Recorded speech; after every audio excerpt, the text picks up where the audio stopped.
And welcome to What Do I Learn. Di video saya kali ini saya akan membahas mengenai bagian-bagian pada PLC Omron. Di sini saya masih menggunakan PLC Omron tipe JP1E E40 DRA seperti di video sebelumnya. Mungkin langsung saja yang pertama kita buka datasheet yang kita punya terlebih dahulu. Di sini. Di sini saya sudah download datasheetnya untuk mempercepat prosesnya. Di sini kita ada external interface. Di bagian external interface ini kita cari tipenya, yakni ini tipe JP1E E series, bukan yang ES series. Di sini kita cari yang bagian ini. Nah, ini E30 atau 40 CPU unit.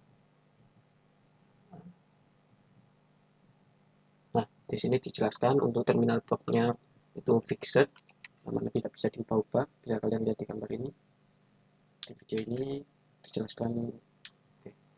Lalu di sini untuk E-tipe kita yang 40 unit ya. Di sini ada input terminal block yang bagian atas untuk input terminal blocknya.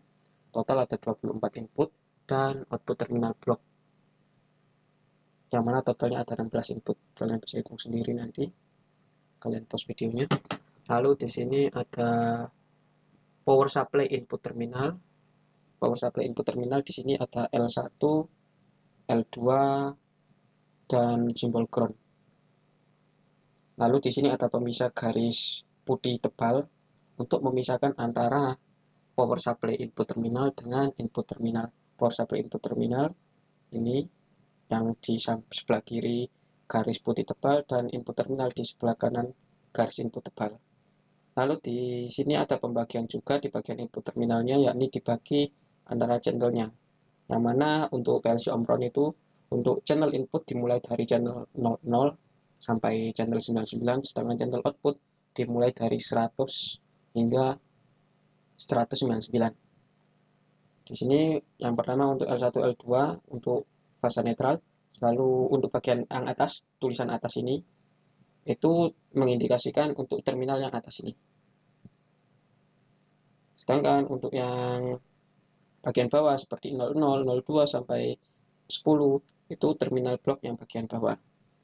Kemudian yang di bagian output juga sama, dibagi menjadi beberapa bagian untuk source eksternal dan jenis-jenis output. Untuk jenis input sendiri ini dibagi channelnya untuk, kan ini dibagi untuk source.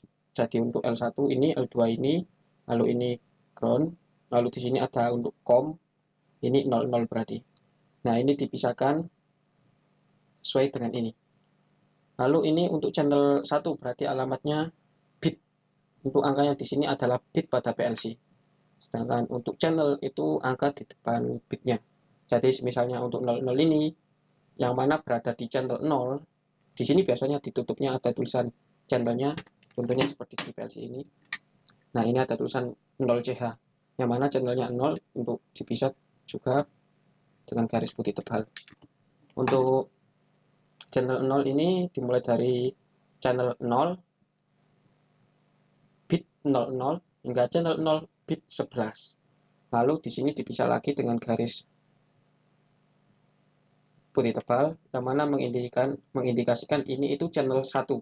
Biasanya ditutupnya ada tulisannya 1CH, mulai dari bit 00 channel 1 hingga bit 11 channel 1. Lalu di sini ada COM, yang mana digunakan untuk source input PLC. Source input PLC sendiri di sini kita pakai 24 volt DC.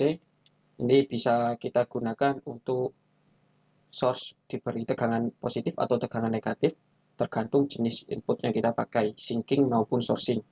Untuk sinking dan sourcing akan dijelaskan di video selanjutnya. Dan untuk COM ini itu mempengaruhi seluruh input. Jadi jika COM-nya diberikan positif, maka input-input lain akan mendapat tegangan dari sensor atau push button ataupun jenis yang lainnya melalui tegangan negatifnya. Begitupun sebaliknya, jika aku mendapat tegangan negatif, maka sensor, push button, dan lain sebagainya mendapat tegangan positif. Lalu di sini ada bagian output. Nah, untuk bagian outputnya sendiri ini lumayan dipisah. Ini untuk tegangan eksternal ada plus main 24 volt. Kita tidak pakai ini. Lalu ada COM 00. Jadi untuk output ini kita mulai dari channel 100. Di sini nggak ada tutupnya, jadi nggak diketahui. Ini juga tutupnya hilang, jadi kita belum bisa baca. Tapi kalau kalian cari gambarnya ada. Lalu di sini untuk channelnya bisa kita manfaatkan masing-masing. Misal untuk COM bawah ini itu khusus untuk channel 100 dengan bit 00. Lalu COM ini khusus untuk channel 100 bit 01. Sedangkan untuk COM yang ini misalnya, maka ini masuk channel 101. Harusnya ada pemisah di sini. Karena ini kan untuk output ini sampai 07, lalu dimulai dari 00 lagi. Berarti ini channelnya pakai channel 101. Berarti COM ini untuk channel 101 dengan bit 00 sampai bit 03. Sedangkan untuk yang channel 00, 100 maksudnya, itu COM ini untuk memberikan output pada bit 04 hingga 07. Ini pun juga sama, untuk bagian 0 sampai 06 itu di bagian yang atas, terminal yang atas. Lalu untuk yang bagian COM dan sampai 07 ini bagian terminal yang bawah.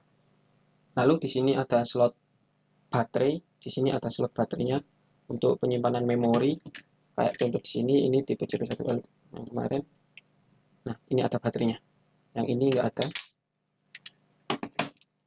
Lalu ada port USB tipe B, atau kalian kalau nyari itu ada USB printer bisa digunakan. Lalu ada adjustable, dan di sini ada indikator. Untuk indikator power ini untuk indikator L1 dan L2, yang mana apabila PLC mendapatkan tegangan power. Lalu indikator run, untuk indikator run ini apabila menyala maka dalam mode program di dalam PLC berjalan. Sedangkan untuk indikator run ketika mati maka masih dalam mode program atau mode yang lain. Untuk power juga sama, jika mati maka PLC tidak mendapatkan supply tegangan, dan ketika power menyala maka PLC mendapat tegangan. Lalu di sini ada ERR atau ALM, yang mana digunakan untuk indikasi error atau alarm. Untuk indikasinya itu ada dua biasanya, on dan berkedip. Untuk on biasanya ada indikasi error atau alarm yang fatal, sedangkan untuk berkedip error yang tidak fatal dan masih sistem pada PLC masih bisa bekerja. Lalu ada inhibit atau hambatan, seperti dihambat karena sesuatu ketika ada program PLC yang berjalan. Lalu ada hambatan seperti interrupt input atau interrupt output, maka inhibit akan menyala dan mematikan seluruh output PLC, biasanya begitu. Jadi output PLC tidak bekerja untuk menghindari kerusakan pada PLC. Lalu ada PRPHL atau peripheral, yang mana digunakan untuk komunikasi, yang mana kita komunikasinya hanya untuk menggunakan USB tipe B. Untuk komunikasinya ini untuk mengirim dan menerima data PLC, seperti komunikasi dengan HMI misalnya nantinya. Lalu BKUP ini untuk backup, apabila sistem di dalamnya ada backup untuk data memori dan lain sebagainya, apabila ketika power mati. Lalu di sini ada tambahan XP, maksudnya itu expand, yang mana untuk tipe ini bisa kita expand biasanya sebanyak 3 atau beberapa kali. Ini kita bukannya tinggal ditarik ke atas. Ini cukup susah. Untuk contohnya kita pakai ini saja.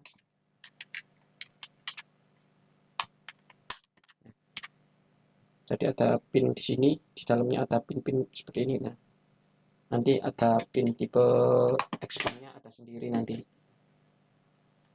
Lalu di sini juga ada indikator input. Jadi di label ini juga di dalamnya ada indikator. Setiap bagian ada indikator, yang mana indikatornya berfungsi untuk menunjukkan kondisi input tersebut menyala atau tidak, kondisi output tersebut menyala atau tidak. Misalnya jika kita program di channel 0 dengan bit 00, dan apabila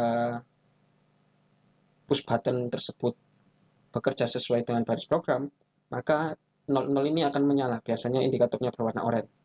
Dan untuk output juga sama, Untuk output ini 00, misalnya channel 100 bit 00. Apabila output menyala bekerja di dalam program, maka indikator di output ini akan menyala. Oke, mungkin itu saja video kali ini. Selanjutnya tugas kita kali ini yakni untuk membahas apa yang ada pada PLC yang ini, tipe CP1L L20 TRA yang pernah dibahas di video sebelumnya. Kemudian di sini ada port tambahan di sini. Ini kita buka. Nah, port tambahan ini digunakan untuk apa? Mungkin bisa kalian pelajari untuk latihan kali ini. Oke, mungkin itu saja di video kali ini. Terima kasih.